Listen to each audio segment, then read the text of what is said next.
A paz de Cristo, amados. Tudo bem? Estamos dando continuidade aos nossos estudos bíblicos da nossa EBD, Escola Bíblica Dominical. Nós estamos aqui na aula de número 10. Esta é a aula de número 10. Nós vamos estar falando sobre só o Evangelho muda a cultura humana. Tá? A aula do dia 8 de março, 8 de março de 2020. É o primeiro trimestre, é a aula do primeiro trimestre de 2020. Tá?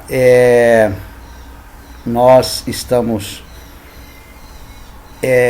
estudando nesse trimestre o título da nossa lição, que nos traz falando sobre a raça humana, né? Origem, queda e redenção. Esse é o título da lição do trimestre. E o título da lição é só o Evangelho muda a cultura humana. Tá bom, amados? Vamos adiante. No rodapé desse slide aí você vai estar o meu nome, Alba Edson Gomes Livramento. Com esse nome você vai entrar no nosso canal no YouTube e nos inscreva lá no nosso canal, faça esse trabalho aí. É um pouquinho trabalhoso? Não é.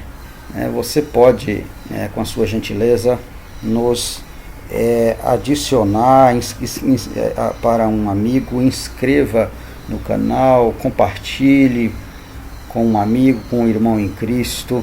E fazendo assim você está nos ajudando a divulgar esse trabalho para a glória de Deus. Muito bem, vamos aqui adiante, vamos falar nos objetivos da nossa aula de hoje. Nós vamos, o objetivo geral desta aula é demonstrar que a cultura pode ser transformada pelo Evangelho. Nós vamos explicar isso de uma maneira bastante clara e objetiva.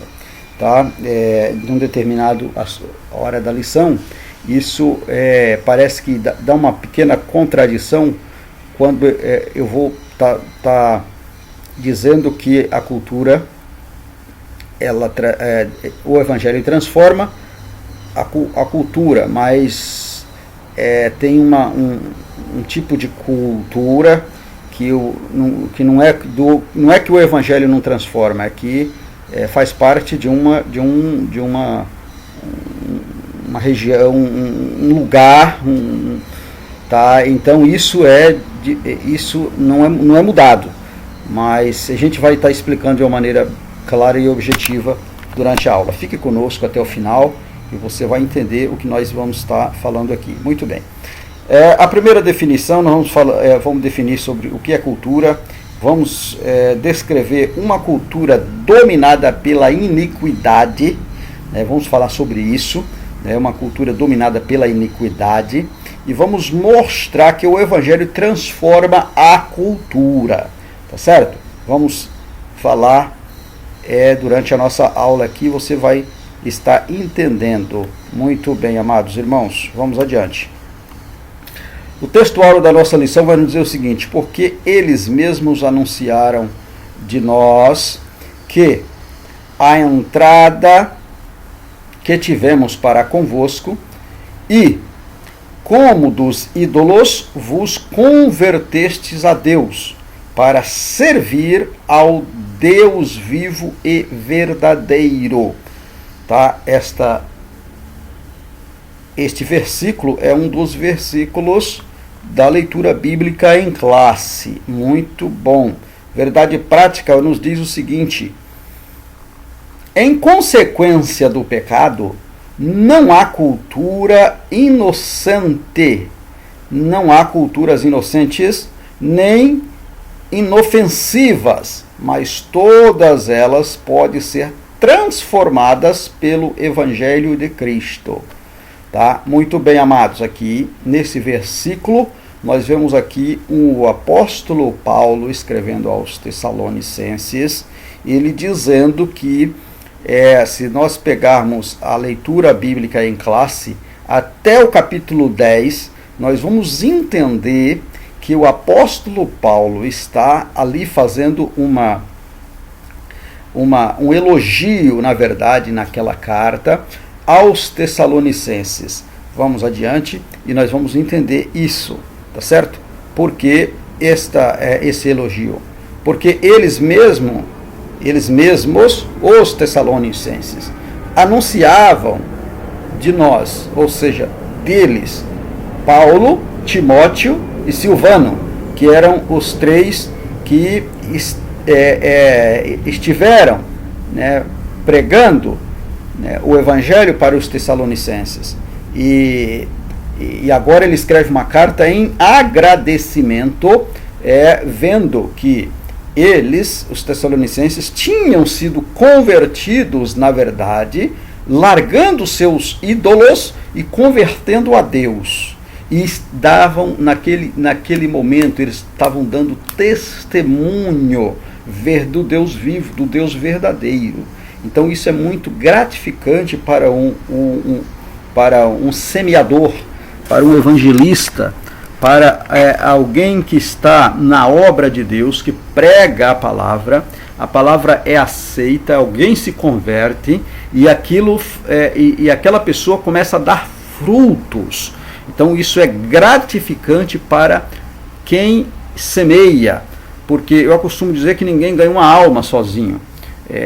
Você prega, a outra pessoa prega, outro dá um folheto, outro fala, e chega um momento que o Espírito Santo faz a obra. É o que está falando na carta dos Tessalonicenses, né? E aí eles continuam dando fruto. Nós vamos ler aqui alguns versículos na leitura bíblica e você vai entender isso.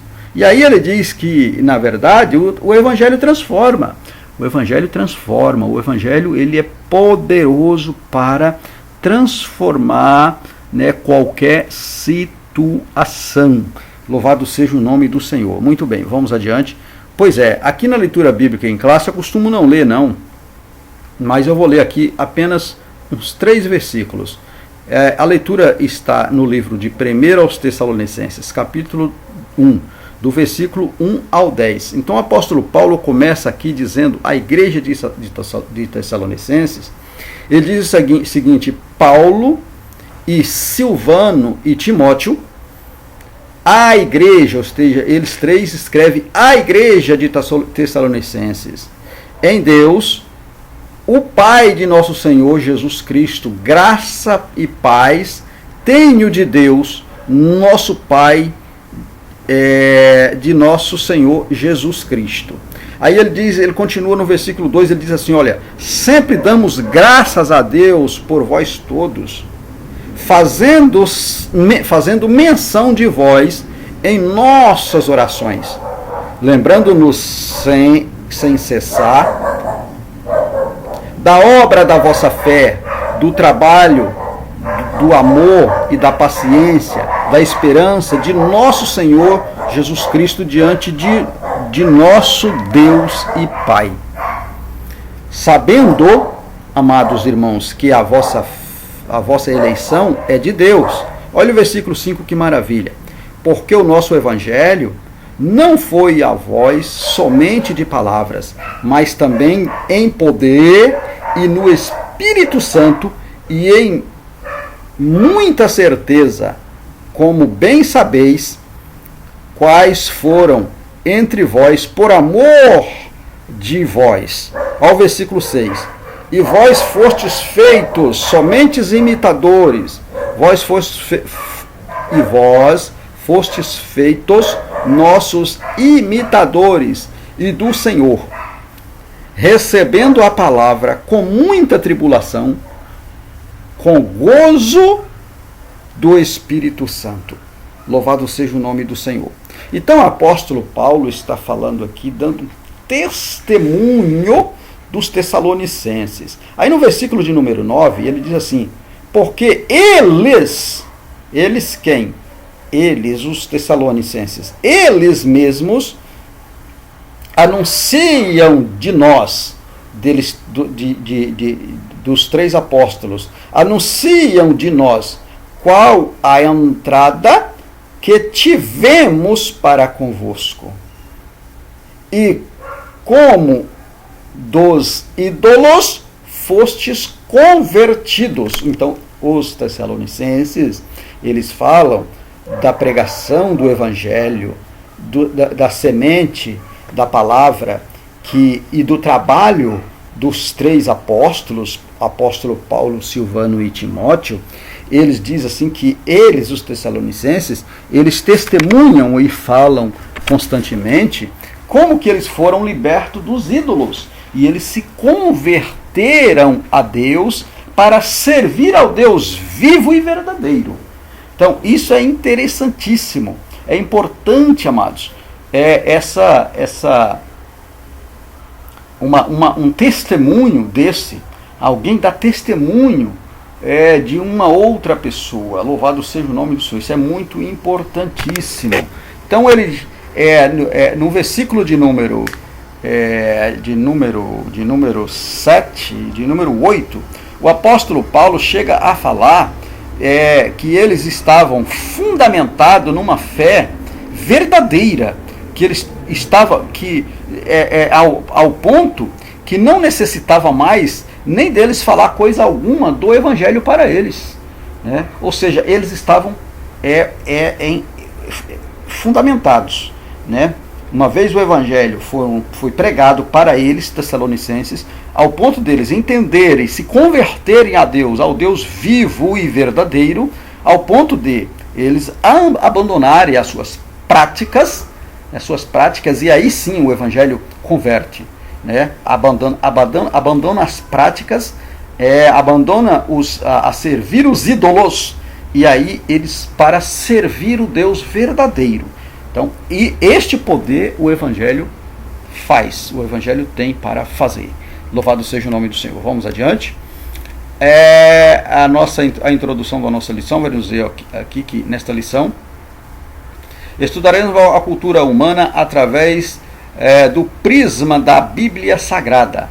Nosso intento é mostrar que nenhuma cultura pode ser tida como neutra ou inofensiva, porque todas elas acham-se contaminadas pelo pecado de Adão. Então, o que a introdução diz é que o fundamento que nós vamos aplicar nesta lição, quando fala sobre a cultura que nós vamos estudar, isso está baseado na Bíblia Sagrada. E depois vai dizer que tudo que mostra sobre a cultura humana, né, ela não é neutra e nem inofensiva, porque tudo isso tem uma raiz, né? Ela foi contaminada lá no pecado, e a partir daí, né, foram disseminadas, né, um costume, né, geral da humanidade. Nasceu ali a necessidade dos dialetos, né, das palavras não das palavras, mas do falar, do comunicar, né? E um exemplo disso é a confusão das línguas lá na Torre de Babel, por causa de um processo orgulhoso, de um projeto orgulhoso. Deus, né, confunde as línguas ali, e agora eles começam a espalhar por toda a terra, espalhando também ali algumas culturas diferentes umas das outras, porque agora não era mais um só povo, agora eles passavam a ser diversos povos. Louvado seja o nome do Senhor. Vamos adiante. Continuação da leitura diz assim: a influência do Evangelho para essa parte não está na lição, mas é um acréscimo, um adendo aí que coloquei para trazer uma imagem aqui para nós. A influência do Evangelho para disciplinar e transformar o mundo. Então aqui, através da pregação da palavra de Deus, como falamos na leitura bíblica em classe, 3 homens, Silvano, Paulo e Timóteo, leva a mensagem para os tessalônicos e eles se convertem. Nesta imagem nós vemos aqui no centro, no centro desta imagem, o mestre, o Senhor Jesus, com as suas mãos estendidas, trazendo a mensagem de transformadora para uma pessoa, e todos os demais prestando atenção, os seus apóstolos que andavam com ele, prestando atenção nesta mensagem. E aqui nós vemos que vida pode ser transformada quando esta mensagem ela é trazida e ela é ouvida com sinceridade. Ela vai ao coração do homem e ela penetra, conforme diz na sua palavra. Ela tem poder para penetrar até a divisão da alma e do espírito. Ela é mais cortante do que qualquer espada de 2 gumes, e ela penetra até a divisão da alma e do espírito. Amém, amados? Vamos adiante para ganharmos tempo. Em seguida, veremos que a cultura humana tornou-se o abrigo natural do homicídio, do sexo depravado, da usura e da rebelião contra Deus, Aqui eu trouxe uma imagem aqui, mostrando aqui, essa não está na leitura, não é imagem da lição, eu trouxe aqui nas minhas pesquisas, falando aqui sobre os 7 pecados capitais, Então, aqui está, dentro desses 7 pecados, está todo o processo que nós acabamos de falar. Está essa parte aqui, que é homicídio, sexo depravado, usura, rebelião contra Deus. Tudo está dentro desse processo, na medida que nós falamos aqui, depois do pecado. Depois do pecado. Está aqui os 7 pecados capitais, que é bíblico, Está aqui quando fala, a própria Bíblia fala na gula, na ira, na luxúria, na avareza, na preguiça, na soberba e na inveja. E dentro de cada um deles tem os processos aqui que falamos. O homicídio, onde vem o homicídio, está dentro da ira está o homicídio, está a braveza do homem, de um país, a ira, e o sexo depravado está dentro da luxúria, e aí vai, tem muita coisa aqui, e isso é uma coisa interessante, que em cada um desses pecados existe várias ramificações do pecado, Dentro da luxúria tem aí uma série de processos onde homens e mulheres entram de cabeça, e aí só a misericórdia de Deus para trazê-lo de volta para a palavra de Deus. Só a palavra de Deus para transformar o homem. A luxúria também, ela pode encontrar-se dentro da igreja, dentro dos santos. É verdade, pois é. Tende cuidado, meu amado, tende cuidado. Todos esses pecados podem ser encontrados dentro de nós. Então precisamos ter cuidado. A avareza está no pecado, um pecado com o dinheiro, o gostar do dinheiro, o amor ao dinheiro, e você fica avarento, o dinheiro é seu Deus. Então tem cuidado, porque conheço muitas pessoas dentro da igreja que ama muito esse negócio. Então isso é avareza, preguiça. Quem não é preguiçoso? próprio Senhor diz na sua palavra, vai ter com a preguiça, vai ter com a formiga, ó preguiçoso. Então tem que ter muito cuidado. Muitas pessoas dizendo que vive pela fé, né, e sai por aí dizendo que é missionário e não quer trabalhar. O próprio Paulo diz que aquele que não quer trabalhar, que também não come. Isto é pecado. Então temos que ter muito cuidado. Assim sucessivamente. Precisamos ter cuidado com isso. Tá bom, amados? Vamos adiante. Mas a boa notícia é que o Evangelho de Cristo pode transformar qualquer cultura. Qualquer cultura, esse Evangelho pode transformar, né? Então aqui, esta imagem é representando o sofrimento da cruz. Quando nós entendemos o sofrimento da cruz, então esta mensagem do Evangelho, ela pode transformar isso aqui, ó. Ela pode transformar isso aqui, ó. Se você tem problema com gula, o Evangelho te ensina. O Evangelho também fala sobre a ira, fala sobre a luxúria, fala sobre a avareza, fala sobre a preguiça, fala sobre a soberba e fala sobre a inveja. Se você tem algum problema desse, o Evangelho pode transformar sim o teu pecado, né? Pode transformar. Muito bem, vamos adiante. Primeiro tópico da nossa lição vai falar sobre cultura. O que é a cultura? Vamos falar isso aqui agora. Nós temos aqui três objetivos, três subtópicos. Dentro desse tópico são três subtópicos. Definição de cultura, a cultura dos gentios e a cultura do povo de Deus. Tá? Vamos mostrar aqui. Muito bem, eu trouxe um subsídio, que é nada mais, nada menos do que o que já existe aí na lição, com alguns resumos, né, resumido. O que é cultura?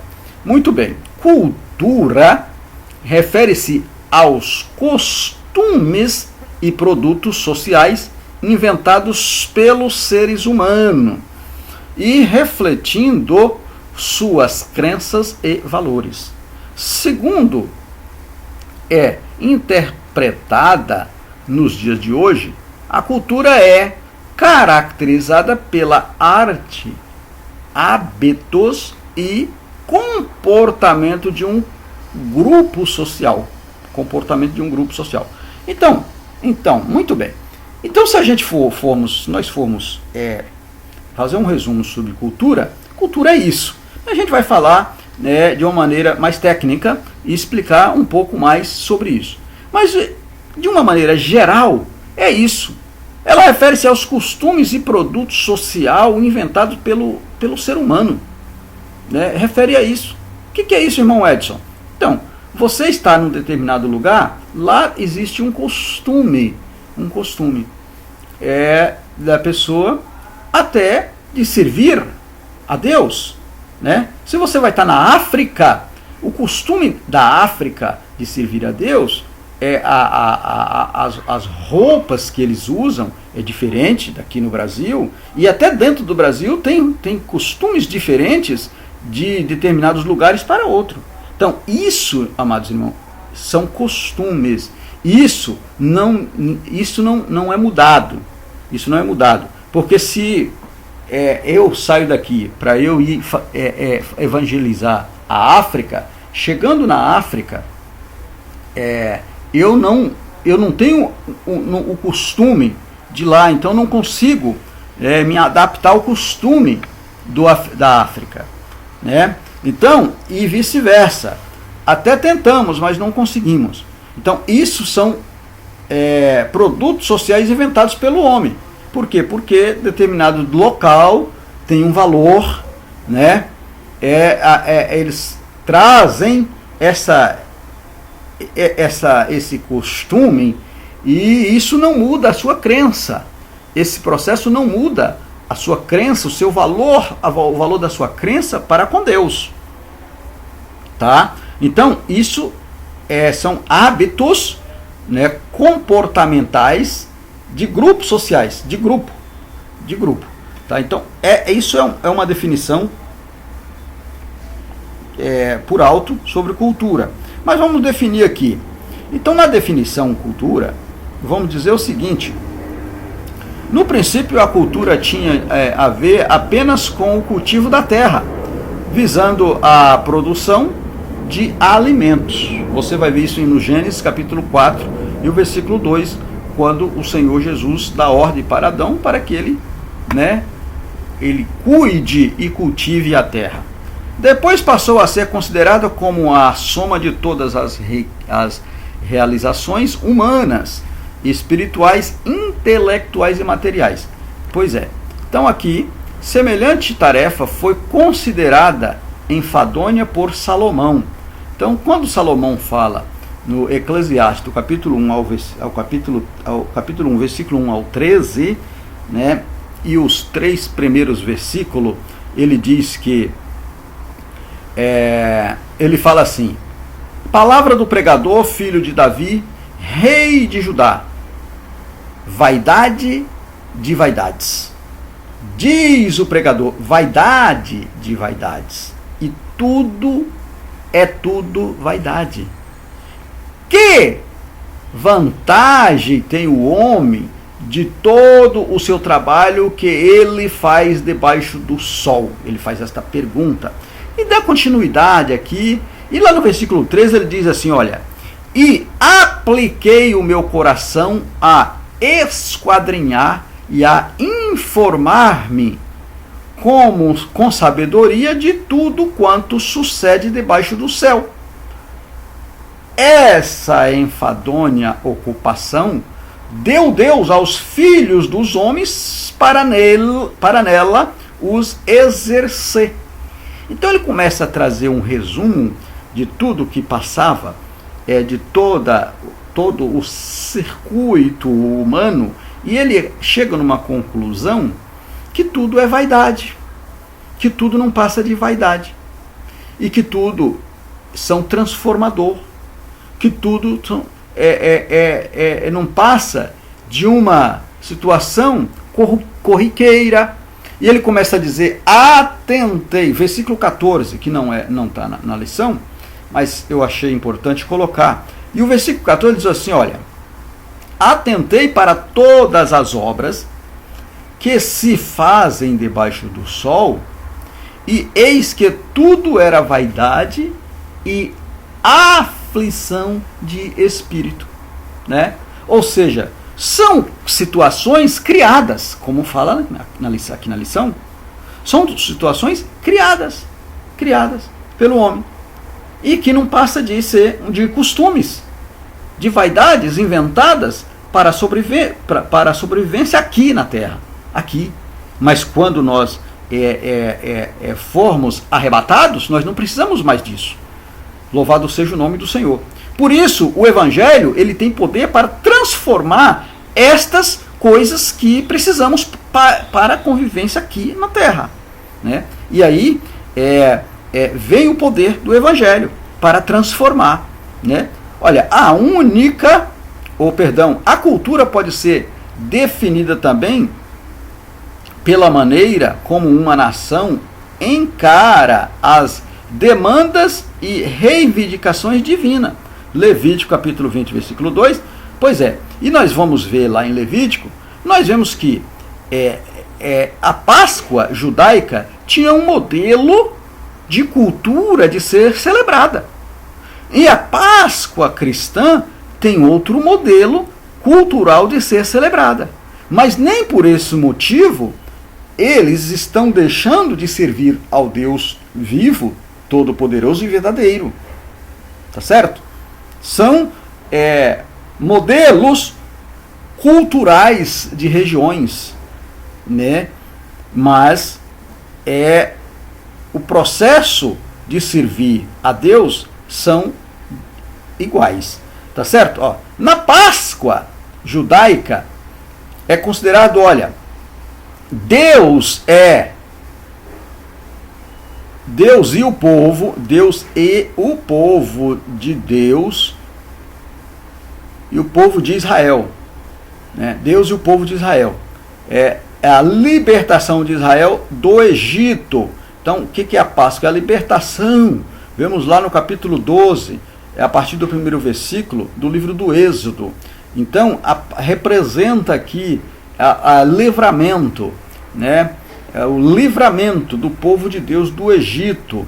A morte de um cordeiro morre, né? E o sangue é aspergido nas portas, nos umbrais das portas. E ali, quando o anjo viria à meia-noite, ele via o sangue e aí ele passava por cima. Então ele não entrava naquela casa porque tinha o sangue daquele cordeiro aspergido, né? É um memorial para uma nação. Então isso era um memorial, se tornou para Israel um documento de lembrança, né, para aquela nação, como foi que Deus, né, livrou o seu povo do Egito. E ali a Bíblia diz que todo primogênito de Faraó morreu, e na casa que tivesse sangue, né, não morreria. Louvado seja o nome do Senhor. Na cristã, Jesus Cristo, através do sangue de Jesus, é que nos liberta do velho Egito, ou seja, do velho homem, do homem do pecado, dos costumes do pecado, das coisas que nos atormenta a nossa vida espiritual. Então, né, o memorial do sacrifício de Cristo é a nossa Páscoa, é Cristo, né? Então nós fazemos esta lembrança sempre nas nossas igrejas, na celebração da ceia. Nós lembramos a morte do Cordeiro no Calvário até que ele venha. Por quê? Porque aqui nós lembramos através da cruz, ele nos resgata e ele nos perdoa, ele nos perdoou, ele se fez culpado por causa de nós, levando sobre ele as nossas dores, as nossas enfermidades. Então esta é a Páscoa, né, cristã, né, através de quem? Do sangue. O sangue lá no Egito, ele representava este sangue, era o livramento, né? Quando o anjo passasse e encontrasse o sangue nos umbrais das portas, ele não entrava naquela casa.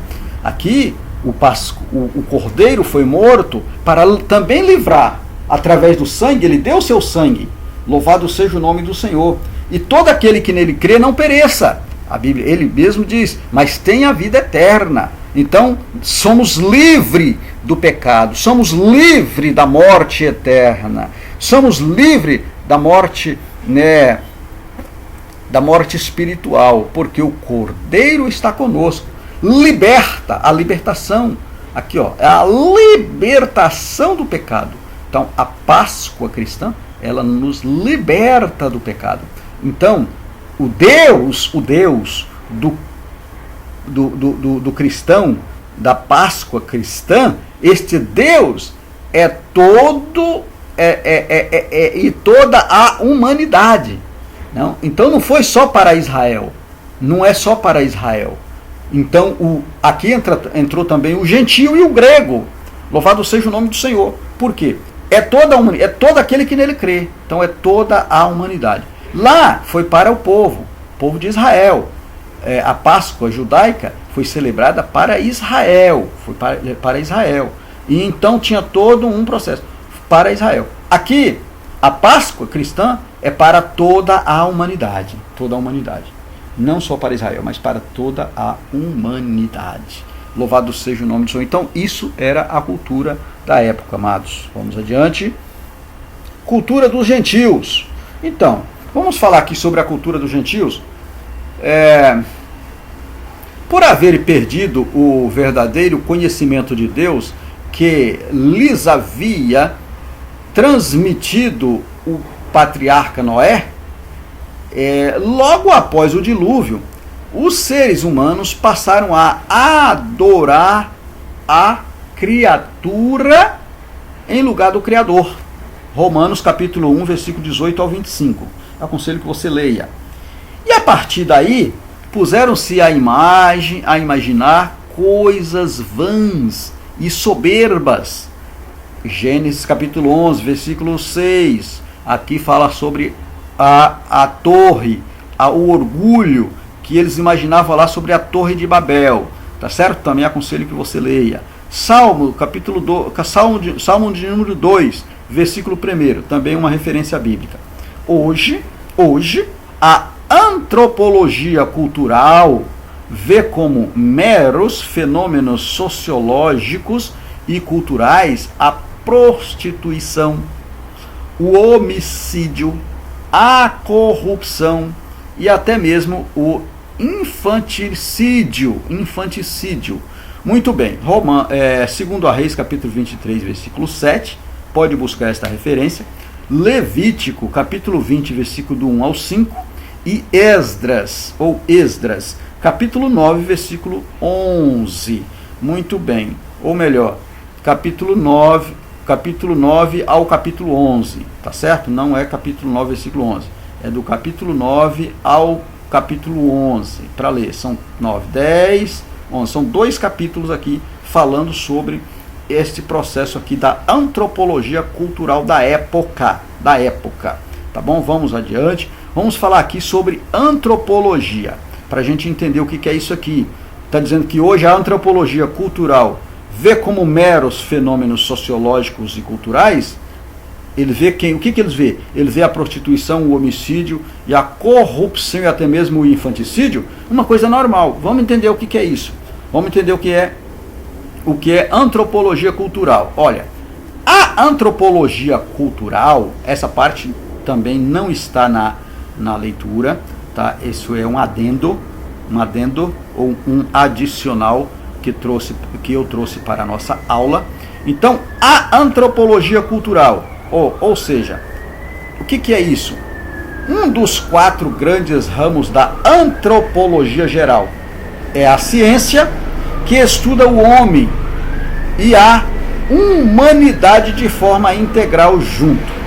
Então, neste caso, a ciência é um ramo da antropologia cultural, que ele estuda o homem e toda a humanidade juntas, né? Integral. Então, e as outras 3? É a física, a arqueologia e a linguística, né? Que é o 2º, 3º e o 4º ramo. É o ramo do conhecimento que se dedica a compreender os mecanismos da vida humana em sociedade no aspecto cultural. Ou seja, na vida física e a antropológica, da arqueologia, porque o pesquisador ele precisa do estudo lá do passado, né? Como que era o homem, como que era lá no primeiro, como que vivia o homem, e da cultura da época, para trazer o entendimento atual, né? Quando fala na linguística também, né? Como que o homem, como que era a cultura, como que era o seu convívio, na época, a comunicação, né? Qual era a língua falada na época, para entender o atual, né? E a física, pois como que o homem vivia fisicamente naquela época, como que ele se deslocava, como que ele andava, como que ele se comunicava, como que ele trazia isso. Então, isso aqui é o ramo de conhecimento que se dedica a compreender os mecanismos da vida, né? E tudo isso nós precisamos hoje. Assim como este mesmo homem, lá no passado, ele precisava. Tudo isso nós precisamos hoje. De uma maneira que hoje o convívio social né, das modificações e as necessidades que o tempo, que a época nos traz, há uma necessidade de adaptações, né? De adaptações para o convívio, na integração, né, de uma sociedade na cultura hoje. Na cultura hoje. Tá? Então, isso é antropologia cultural. Tá certo? Né? Muito bem, vamos adiante, o terceiro subtópico do tópico primeiro. A cultura do povo de Deus. Muito bem, a visão do povo de Deus, quanto à cultura, tem como fundamento a Bíblia Sagrada, né? Inspirada e inerrante e completa palavra de Deus. 2 Timóteo capítulo 3, versículo 16 e 17. Por essa razão, tudo quanto fazemos tem como base esta proposição. Tudo quanto fazemos, temos como base a Bíblia. A Bíblia. A terra é do Senhor. Hoje, haja vista os filhos de Israel, eles consagravam ao Senhor até mesmo suas colheitas, tá? Então isso é cultura, é uma cultura. Muito bem, numa casa cristã, ou numa família cristã, a cultura daquela família é buscar dentro dos fundamentos da Bíblia Sagrada, como nós já falamos aqui, a própria Bíblia diz que é inspirada e inerrante, ela não erra, e ela é inspirada por Deus através do Espírito Santo. Então, o costume do cristão é fazer as coisas segundo a vontade de Deus, sempre perguntando a Deus o que é melhor para nós, tá? Então, isso é uma cultura de uma família cristã. A cultura de um cristão é adorá-lo na beleza da sua santidade. É falar com Deus sempre. Acostumo no meu dia a dia, em particular, acostumo levantar logo pela manhã, orar a Deus. Antes de descer da cama, costumo falar com Deus. Depois vou, né, fazer, me preparar para sair ao trabalho e oro a Deus ao sair. E em boa parte do meu tempo, durante o meu dia, acostumo sempre estar meditando em algumas passagens bíblicas, isto em silêncio. Então isso é uma cultura, isso é um costume, isso é uma cultura. O gentil, ou a pessoa que não tem o conhecimento de Deus, não faz isso. Com certeza. Ele ocupa a sua mente em outras coisas. Então, essa ocupação da mente desta pessoa com outras coisas, o Evangelho tem poder para mudar. É essa que é a cultura que o Evangelho tem poder para mudar. Quando esta pessoa aceita a Cristo, ela é instruída, como o apóstolo Paulo dá testemunho dos Tessalonicenses, lá no capítulo de número 1, do primeiro versículo ao versículo 10 de Tessalonicenses, ele está falando destes costumes, né? Que a conversão em Cristo muda. A conversão em Cristo muda. Muito bem. Continuando a leitura aqui, diz assim, ó: portanto, tudo quanto fizemos tem de ser aferido por este mandamento apostólico. Está vendo o que eu acabei de falar? Tudo quanto fazemos tem que ser aferido, tem que ser apresentado, tem que ser em concordância, tem que ser perguntado a Deus através da sua palavra. Portanto, quer comais, quer bebais, ou façais outra qualquer coisa, fazei tudo para a glória de Deus. Tudo para a glória de Deus.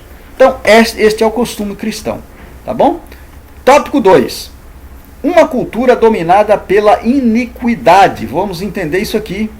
Aqui nós temos 4 subtópicos. Cultura original. Vamos falar sobre a cultura do homicídio. Vamos falar sobre a cultura do erotismo e a cultura do consumismo, ou do consumo irrefreado. Ou seja, não tem freio, consumo exagerado. Vamos falar isso. A cultura original. A homens foi posto no Éden. O homem foi posto no Éden para lavar a terra e fazer cultura a partir da criação divina. Você pode ler Gênesis capítulo 1, versículo 26, capítulo 2, versículo 5. Mas devido ao pecado, toda a cultura humana pôs-se contra Deus. A cultura original. Aqui ele está falando, se a terra é do Senhor, todos deveriam saber que neste mundo não passamos de servir a Deus. Logo, tudo quanto produzimos deveria ser um reflexo da glória do Criador.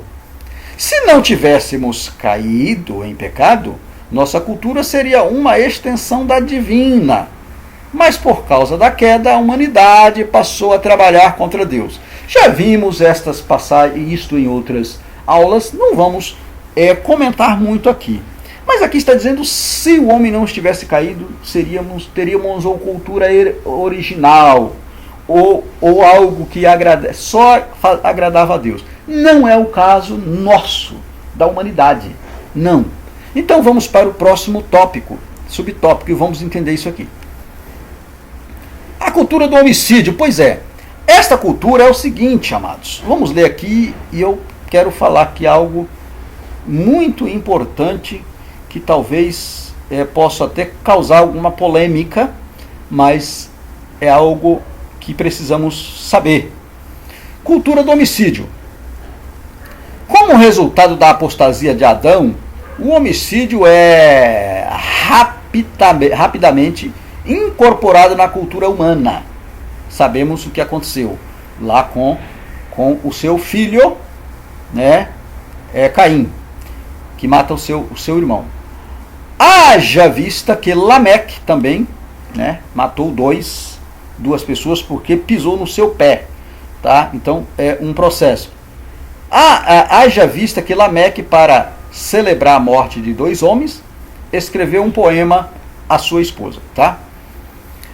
Os heróis daquele tempo eram os vilões que se dava a opressão e a matança.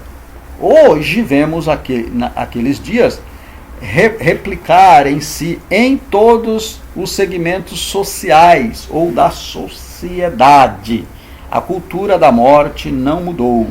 O que dizer do aborto, da eutanásia e da cruel indiferença ao próximo? Pois é, o que dizer disso? Isso está impregnado no homem. Isso está impregnado na humanidade. Por quê? Por causa do pecado, por causa do primeiro homicídio, por causa da humanidade. Então, como que muda isso? Através da mensagem da palavra de Deus. Né? Aquele que mata não mata mais, o que rouba não rouba mais, o que briga não briga mais, entendeu? Então, esta mudança o Evangelho pode fazer. O Evangelho muda. O Evangelho muda. Vamos adiante. Aqui eu coloquei aqui como grifo meu, é um adendo ou um adicional desta leitura, quando eu disse o seguinte: cultura do homicídio na Bíblia, cultura do homicídio na Bíblia. Não está na lição. Mas vamos ler isso aqui. Temos que termos muito cuidado com essa cultura dentro das igrejas. O irmão Edson, que absurdo é esse que está falando, irmão, isso é heresia. Vamos ver. Ó. Com essa cultura dentro das igrejas. Como pessoas que se dizem crentes, mas falam mal dos outros, brigam com os irmãos, não medem palavras para falar com o outro, sai falando mal do pastor, da direção do culto, etc. E se eu for encher isso aqui dá 2, 3 folhas de caderno, tá? Sobre essas coisas. Então, isso é o homicídio, amados. Isso aqui é homicídio. Eu não estou falando grego, eu não estou falando aqui heresia, não. Eu estou falando o que é. E isso, amados, tem que ser mudado. O evangelho tem que mudar isso. O crente que faz isso, e eu conheço pessoas assim, amados, que quando a mensagem não está favorável a ele, ou toca na sua ferida e ele não quer se converter, como os tessalônicos, que eles deram testemunho, o apóstolo Paulo deu testemunho dos tessalônicos, que a mensagem do evangelho tinha mudado ao ponto deles ter se convertido dos seus ídolos. E ao ponto que eles, Paulo, Silvano e Timóteo, não precisavam mais falar do evangelho para eles. Louvado seja o nome do Senhor. Eles mudaram. Isso aqui precisa mudar das nossas igrejas. Irmãos que não conseguem olhar para a cara do outro irmão porque não gosta. Louvado seja Deus. Hoje é o irmão que vai pregar e eu não vou na igreja. Ou chega lá, de repente é aquele irmão que ele não gosta que vai levar uma mensagem. Ele retruca o tempo inteiro. Louvado seja o nome do Senhor, irmão. O céu é maravilhoso, o céu é para todos. Aquele que se converter de verdade, esse herda o céu. Mas aquele que não tem esta conversão, infelizmente não irá herdar o céu. Louvado seja o nome do Senhor. Então é isso. Eu acho que não falei grego, eu acho que eu não falei heresia. Eu acho que não falei isso. Tá? Mas tem tudo a ver com isso aqui, ó. Tem tudo a ver com isso aqui, ó. Que a lição trouxe. Hoje vemos aqueles dias replicarem em todos os segmentos sociais. Né? E eu, nesse segmento social aqui, eu estou falando da igreja. Da igreja. Ó, a cultura da morte a cultura da morte não mudou. O que dizer dos abortos? Né? Peraí, não está acontecendo isso dentro das igrejas não? Aborto? Pois é, responde você mesmo. Da eutanásia e da cruel indiferença ao próximo. Não está acontecendo isso não? Cruel indiferença ao próximo nas igrejas? Responda você mesmo. Responda você mesmo. Né? Pois é. Vamos adiante? A cultura do erotismo, misericórdia, que é outra coisa que dá porrada em todo mundo. Não vou nem comentar muito aqui. Né? O erotismo também impregnou rapidamente na cultura humana. O casamento foi logo banalizado. Né? O Senhor Jesus fala sobre isso em Mateus, capítulo 24, versículos 37 ao 39. A fraqueza moral, né? A fraqueza moral iniciada pelo homicídio de Lameque, fez-se cultura. A promiscuidade precisou apenas de um tempo, a fim de espalhar-se, que Deus tenha misericórdia de nossa nação. Não vou comentar muito isso aqui, porque senão eu vou acabar batendo muito em pessoas que acaba ficando, pode me criticar. Erotismo, a cultura do erotismo. Existe isso nas igrejas? Pois é, vamos pular esta parte. A cultura do consumismo irrefreado ou desenfreado. Isso aqui também, prefiro não comentar muito, mas vamos ler um pouco aqui. A cultura do mundo pré-diluviano, quanto ao consumo desenfreado, em nada difere da nossa. Naquela época, nada difere da nossa. Então, nós estamos batendo, né, igual. Naquele tempo, as pessoas já tomadas pela apostasia, não fazia outra coisa senão comer e beber. Hoje, gastam-se exageradamente naquilo que não satisfaz e o consumo pelo consumo. Isso o resultado de toda essa gastança familiar, famílias endividadas e muita gente à beira da miséria. Sejamos providos e não pródigos. Sejamos providos e não pródigos. Tá certo. Muito bem. Isaías capítulo 55, versículo 2, está lá escrito: porque gastais o dinheiro naquilo que não é pão, e o produto do seu salário naquilo que não pode satisfazer. Tá? Então, nada difere do passado, dos pré-diluvianos, do nosso hoje. O que nós podemos aprender aqui? Pessoas gastam exageradamente naquilo que não satisfaz. Ou seja, você ganha R$2.000 e você quer comprar alguma coisa que você não consegue pagar com o seu salário, ou gastar mais do que o que você ganha. Tá certo? Costumo dizer o seguinte: quando precisamos comprar alguma coisa, precisamos fazer algumas perguntas para nós mesmos. Eu preciso? Primeiro, eu quero, mas eu preciso? Eu necessito? Então, precisamos fazer essas 3 perguntas. Será que eu preciso disso mesmo? Eu quero comprar, mas eu necessito? Eu preciso disso? Eu necessito? Porque uma coisa é precisar e a outra coisa é necessidade. Eu preciso de tal coisa, mas eu tenho uma extrema necessidade. Por exemplo, eu trabalho, né? No meu trabalho eu uso muito internet. E a minha ferramenta de trabalho é um computador, e a internet.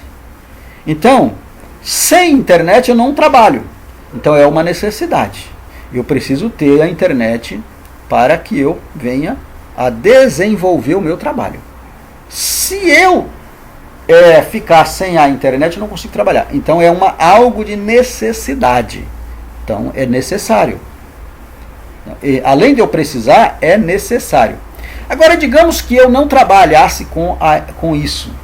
Então eu preciso, não é necessário. Então esse gasto eu não preciso ter um gasto, né, com a internet. Ou seja, eu gasto mínimo. No meu caso, eu preciso e necessito. Então eu preciso ter uma internet com uma velocidade que vai me atender. Então isso aqui é só uma introdução desta cultura do consumismo. Então isso é uma cultura, é um controle que pode ser freado. Isso que é desenfreado.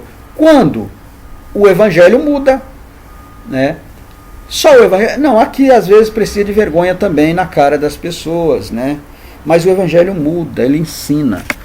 Mas, irmão, muda porque que tem crente endividado? Pois é, porque não tem vigilância, né? E só misericórdia de Deus, né? Pessoas aí estão à beira de miséria porque não vigia, não tem esse controle.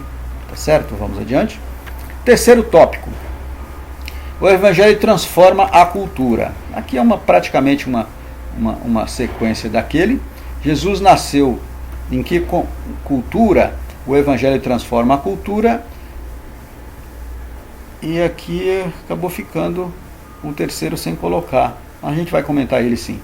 Muito bem, Jesus nasceu num contexto cultural. Nenhum homem é capaz de viver a parte de uma cultura. Somos seres culturais. Aliás, o próprio Filho de Deus, quanto à sua encarnação, foi acolhido numa sociedade dominada por três grandes culturas: a judaica, a grega e a romana. Você vê isso em João capítulo 19, versículo 20. Muito bem.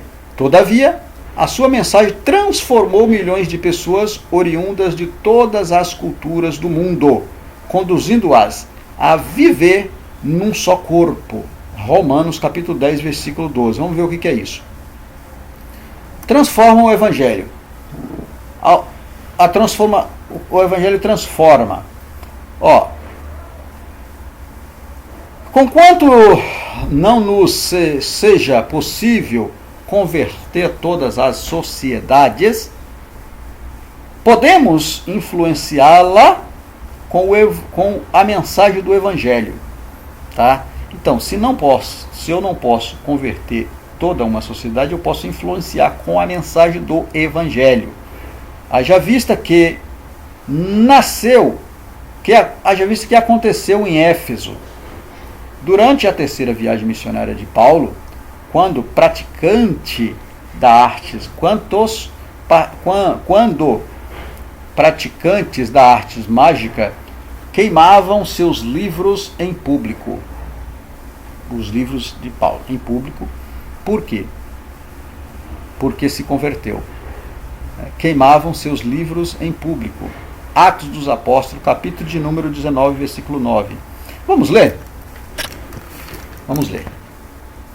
Atos dos Apóstolos, capítulo de número 19 e o versículo de número 9. Não, versículo 19 também. Diz assim, olha. Também muitos dos que seguiam artes mágicas trouxeram os seus livros e os queimavam na presença de todos. E feita a conta de seu preço, achavam que montava a 50.000 peças de prata. Assim a palavra do Senhor crescia poderosamente e prevalecia. Aqui a mensagem do Evangelho, o apóstolo Paulo pregando ali aos Éfeso, ao ponto deles pegarem os seus próprios livros e queimarem, porque eles se converteram. Né? Era algo que, né, valioso, mas o Evangelho transformou o coração deles e eles agora já não precisavam mais de usar aquelas práticas. Né? Se dissermos de fato transformar o nosso país, se quisermos de fato transformar o nosso país, devemos evangelizá-lo de acordo com o modelo dos apóstolos. Né? Dos apóstolos. Muito bem, vamos comentar aqui um pouquinho. Esta parte não está na lição, mas vamos comentar um pouquinho aqui. Falar sobre a cultura, né, de Jesus. Nós falamos no subtópico 1 e não comentamos. Eu quis comentar aqui depois da leitura do subtópico 2 para entendermos um pouco aqui sobre o que esta mudança, né, que teve lá, né, dos Efésios. Tá certo? Jesus nasceu na cultura judaica, mas viveu também na cultura romana e grega. Né? Nós vimos isso. Onde a cultura romana era a cultura da política de Roma. A cultura romana era a cultura política, a cultura que trazia confrontos políticos de Roma. A cultura grega era do pensamento, do falar, do agir. Então, o grego, eles pensavam, intelectuais, eles comunicavam, falavam, agiam, né, tinha ação. Então, essa é a cultura grega. Então, Jesus, sendo da cultura judaica, ele vivia a cultura grega? Ele vivia a cultura romana? Não. É uma pergunta que eu fiz, não. Pois ele tinha estilo de vida diferente. O estilo de vida de Jesus era diferente. Então, ele não necessariamente, ele vivendo naquela cultura, ele precisava praticar, né, usar as práticas daquela cultura. Eu, cristão, não preciso me contaminar com a cultura de um determinado lugar que eu vou, porque sou cristão. Jesus não precisou disso, né? Outro exemplo disso, fala na Bíblia, lá no livro de Daniel, fala sobre, né, Daniel e os seus amigos, lá na cultura, né, da Babilônia, quando eles foram para exercer, ou para trabalhar, ou para prestar um serviço ao governo babilônico. Eles não se contaminaram com os manjares da Babilônia, com os manjares do rei, embora trabalhando no meio, mas ele pediu para que fizesse com eles um teste de 10 dias, para que eles comessem legumes, e não eles continuassem comendo daquilo mesmo que era oferecido na mesa do rei. Louvado seja o nome do Senhor. Então, aqui é eu não coloquei esse exemplo aqui, mas é um exemplo que podemos trazer, né, muito bem. Jesus tinha estilo de vida diferente, como o Sadraque, Mesaque, Abednego e Daniel tinham estilo de vida diferente. Precisou trabalhar no governo romano? Jesus continuou lá pregando o evangelho, porque precisava vir de se arrepender, né? Os três, Daniel e seus três amigos, foram para a Babilônia levados cativo. E chegou lá, eles foram para o governo, para o palácio. Mas não precisou se contaminar com os manjares. Por quê? Porque eram diferentes, tinham estilos de vida diferentes. O cristão tem estilo de vida diferente. Tá? Por quê? Porque foi transformado pelo evangelho. Então vamos à pergunta. Jesus muda a cultura? Esta é a pergunta. Sim, muda. Mas ele muda a cultura do pecado impregnado no ser humano. Essa é a cultura que ele muda. Porque Jesus viveu e fazia tudo o que um judeu fazia, pois ele era da cultura, pois era da cultura. Por exemplo, Jesus ele foi circuncidado ao 8º dia. Isso aqui era costume, ou seja, uma cultura. Como eu falei no início, é um costume inventado pelos homens. Isso aqui era uma cultura inventada por Israel, dado, né, lá pela lei. Então, ele foi circundado ao 8º dia. Ele era judeu. Ele praticou isso. Ele foi circuncidado. Ele também frequentava a sinagoga, né? Aqui, ele frequentava a sinagoga. Quem não se lembra, no livro de Marcos, no capítulo 3, a partir do 1º versículo, quando fala que ele, naquela sinagoga onde estava lá os mestres, né, das sinagogas, os sábios, e ele chega, Jesus, e ele vai para o meio, e entra um homem, né, com as mãos ressecadas e mirradas, né, as mãos mirradas, outras versões falam ressecadas ou ressequíssimas. E aí o Senhor pede para que aquele homem, que ele costumava ficar no seu cantinho, ao entrar no templo, ele chama aquele homem, vem para o meio. Ou seja, aquele homem não podia ir para lá, porque aquele homem era tido como excluído da sociedade, era um homem que tinha aquele problema, e ele não era nenhum mestre, coisa nenhuma, ele não podia ir para lá, onde estavam os doutores. Pois é, mas Jesus quebra tradição. Louvado seja o nome do Senhor. O Evangelho, amado, ele quebra paradigma, ele quebra tradição, aleluia, louvado seja o nome de Jesus, eu creio, aleluia. Aleluia, o Evangelho quebra, amados, quebra a tradição. Louvado seja Deus. Então ele muda, esse tipo de cultura ele muda, aleluia. Irama, Karamassu, aleluia, glória a Deus, o evangelho muda. Muito bem.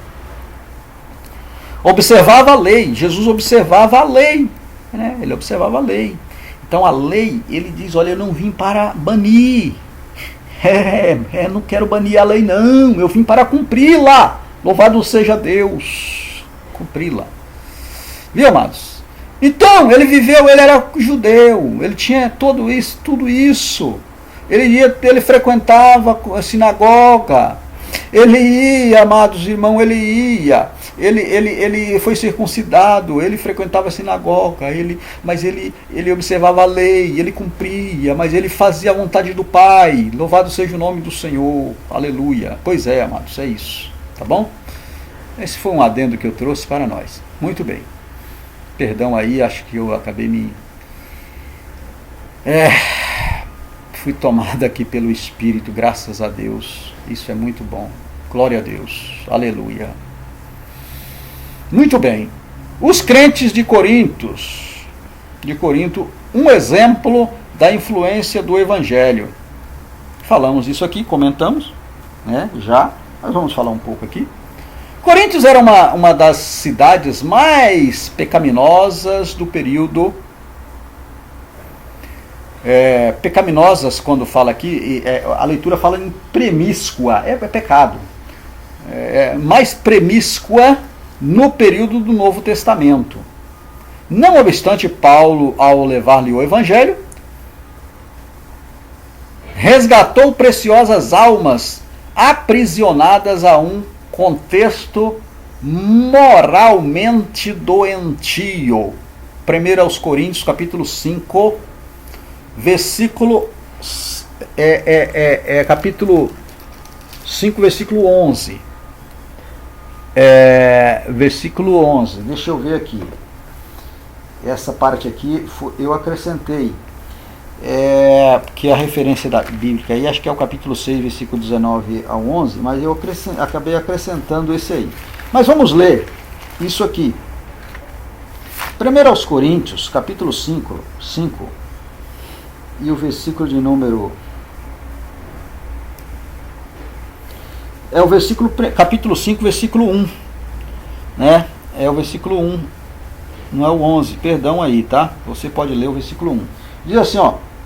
Geralmente se ouve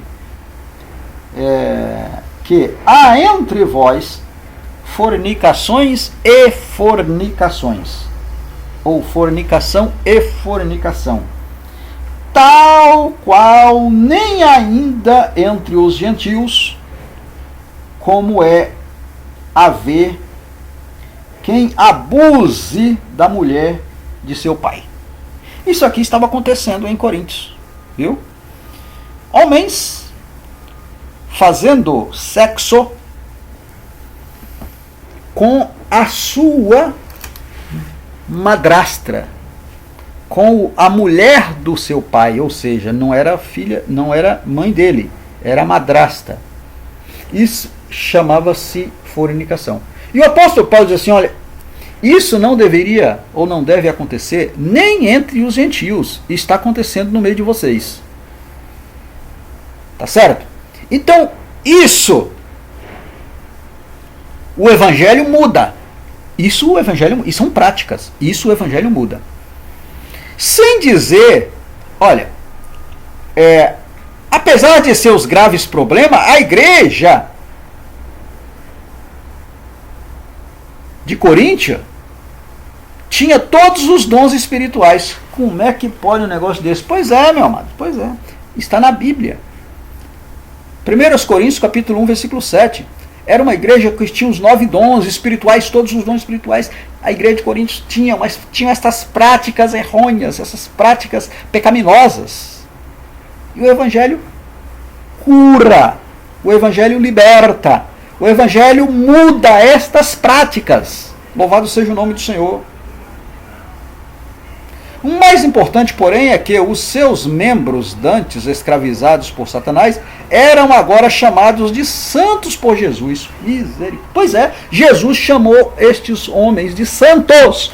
Louvado seja o nome do Senhor. Por quê? Porque ali existiam corações sedentos e precisavam apenas de serem ensinados. Eles estavam numa cultura, eles tinham uma cultura que era algo que dava para mudar.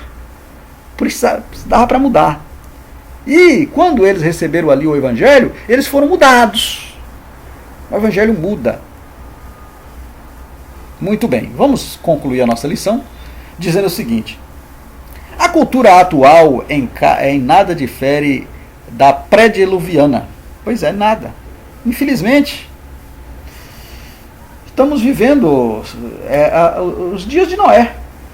O que passa hoje aqui, o que passa hoje, lá também eles tinham as mesmas práticas. No entanto, podemos influenciá-la através da pregação do Evangelho de Cristo. Podemos sim, levando esta palavra de poder. Se levarmos a sério a promessa de Atos dos Apóstolos, capítulo 1, versículo 8, você sabe que está escrito lá: levar até os confins da terra, pregar em Jerusalém, em Samaria, na Judéia, até os confins da terra. Então, esta é um mandato do mestre. Precisamos fazer isso. Veremos não apenas a influência, viremos não apenas a influenciá-la, mas igualmente transformá-la. Afinal, somos o sal da terra e a luz do mundo. Somente a Igreja de Cristo reúne essa propriedade, ou seja, tem essa propriedade tão rara para abalar as estruturas deste mundo que jaz do maligno. Pois é, só a igreja tem esta propriedade. Só nós, igreja. O governo não muda, o presidente da república não muda, ninguém muda. Só Jesus muda. Só Jesus muda. Sejamos santos, evangelizamos e façamos missões. E é a ordem de Cristo. Nós podemos transformar a cultura da sociedade atual.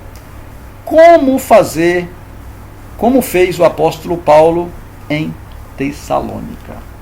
Louvado seja o nome do Senhor. Mais uma vez eu aconselho você a ler a leitura bíblica em classe e fazer perguntas para você mesmo.